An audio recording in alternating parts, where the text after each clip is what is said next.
माझ्या मिनी ब्लॉगमध्ये तुमचं स्वागत आहे. तर दररोजच्या प्रमाणे भरले आपल्या गाडीमध्ये तंबाटे. आपली गाडी कशी दिसते कमेंट करून नक्की सांगा. मग काय निघालो तंबाटे घेऊन पिंपळगावला.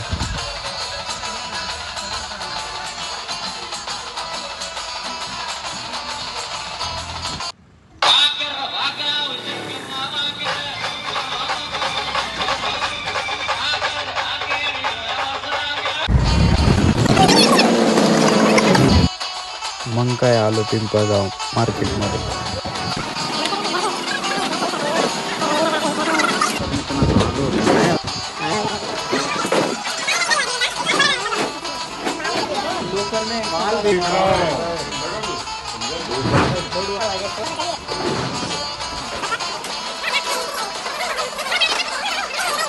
विषय असा झाला आता कोणतरी गाडी दिली मध्येच नाही, आमची गाडी निघाली झाला प्रॉब्लेम. कारण मोठा असेल हे काढून